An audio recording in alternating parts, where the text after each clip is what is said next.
suis venu, Seigneur, pour faire ta volonté.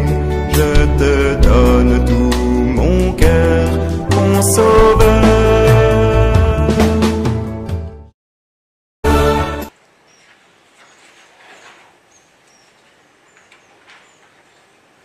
Si vous aviez de la foi, gros comme une graine de moutarde, loué soit Jésus-Christ.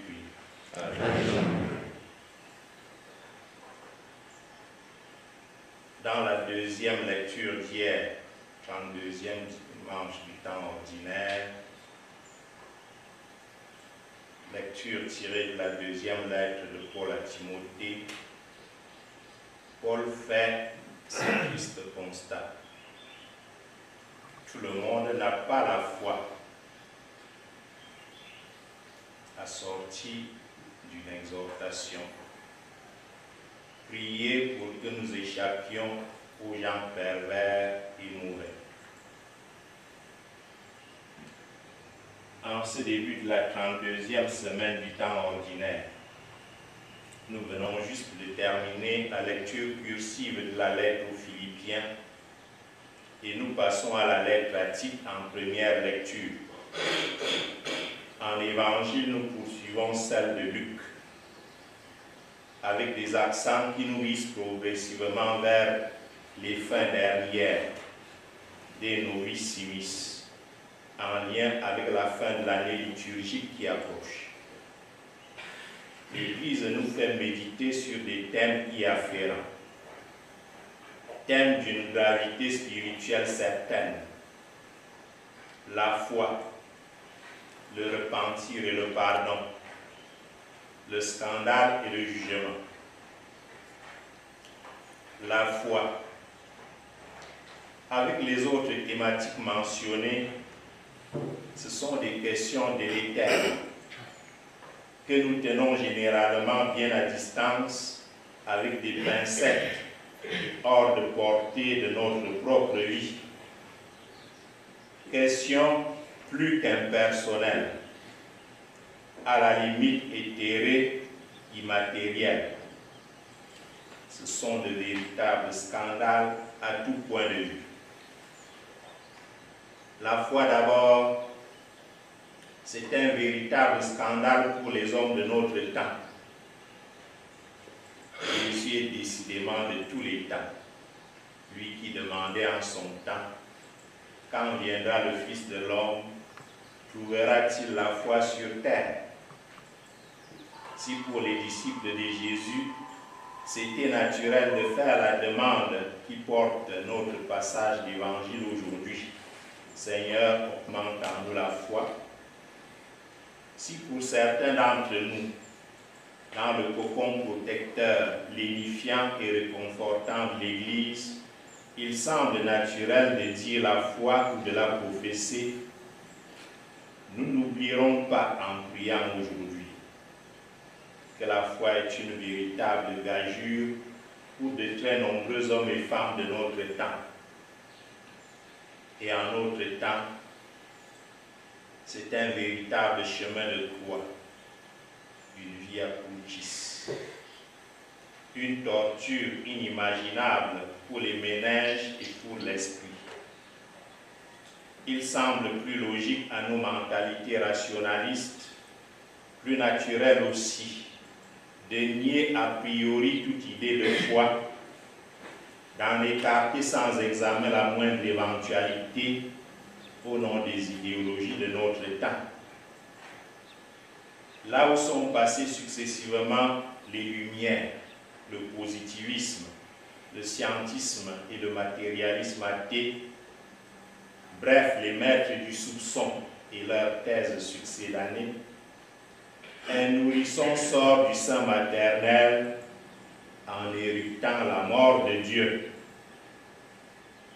Et plus près de nous, même là où règnent en maître les croyances et pratiques les plus superstitieuses, le fanatisme et l'obscurantisme des églises dites réveillées, les officines et loges maçonniques ou d'autres cercles à caractère ésotérique, toute vraie foi religieuse se retrouve battue en brèche par l'athéisme pratique.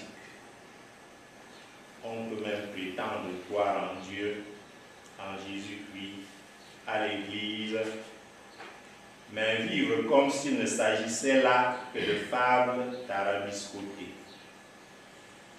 On peut chanter à longueur de journée ou professer bien des thèmes à relance religieux, mais vivre tout autrement, dans le déni le plus superbe de la moralité et de tout ordre normatif, transcendant ou non. Une homélie du IIe siècle parle de ceux qui mésestiment le Christ et le salut qu'il a opéré pour nous par sa mort et résurrection. Car ils n'espèrent en termes de salut que des réalités médiocres. Leur comportement est en général celui que nous déplorons ici. Et concrètement, il se résume à de l'athéisme pratique. En notre temps, il y a parfois ces raccourcis sécularistes. Tout est dit, juste en un mot, une expression, une phrase. C'est le professeur Soft qui vous sauve, qui vous parle. Lui, votre sauveur et votre Dieu. Encore mieux que le Christ, mon œil. On vous recale tout de suite dès que vous parlez de foi. Mondialisation oblige. Je veux dire pensée unique mondiale, pensée uniforme, uniformiste. Mais de tels poncifs, on les ingère sans même sourciller au nom du politiquement correct. Le repentir et le pardon.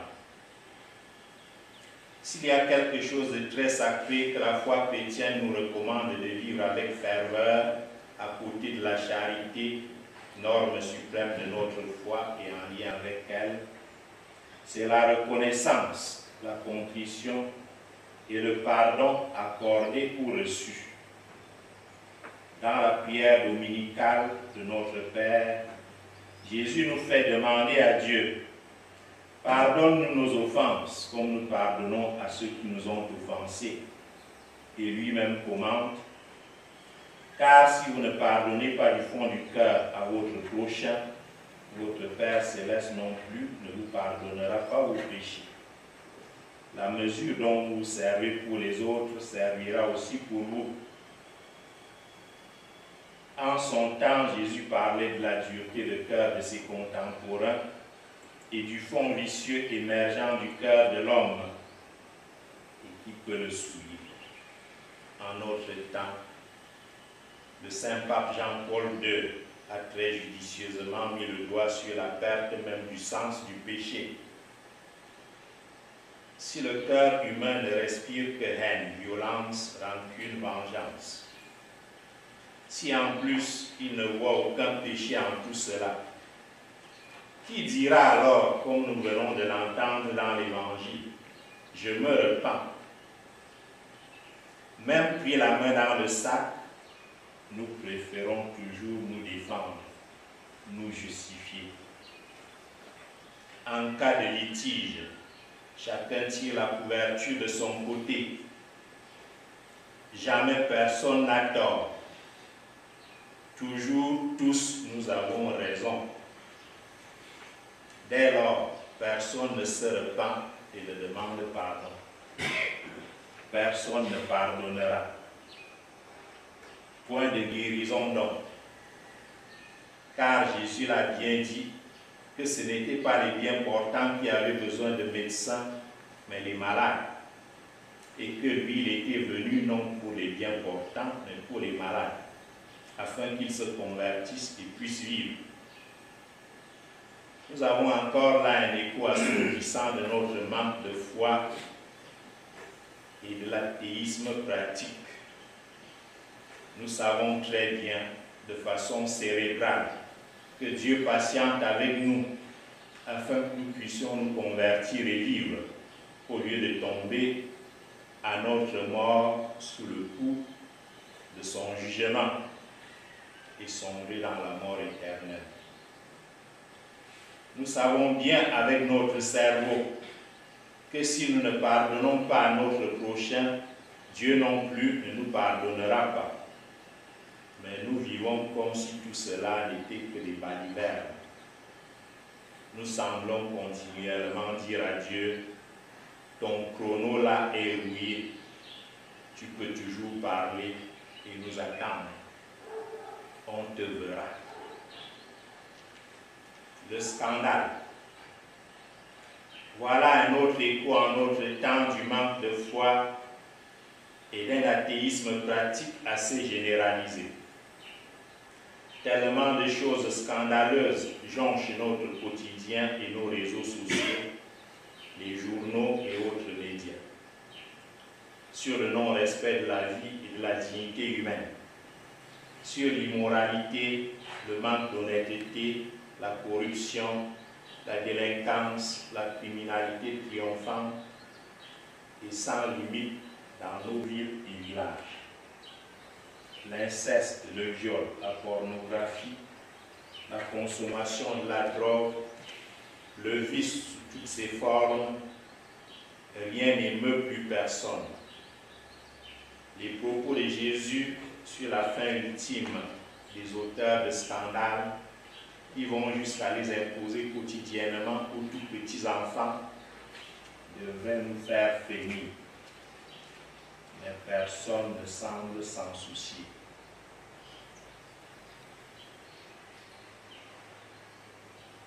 Au-delà de toutes les bonnes choses que nous trouvons au sein de l'Église et des hommes de Dieu vivant comme le prescrivait la première lecture. Dans cette première lecture, le début de la lettre à Tite, Paul lui aussi insiste sur la foi, la pleine connaissance de la vérité, la piété, avec cette formule des plus caverneuses. Dieu ne ment pas, lui qui nous a promis la vie éternelle. Au temps fixé, il a manifesté sa parole. Cette parole dont nous devons vivre. Saurons-nous tenir jusqu'au bout l'espérance que nous offre son appel? Prions très fort à cette intention. Amen. Amen.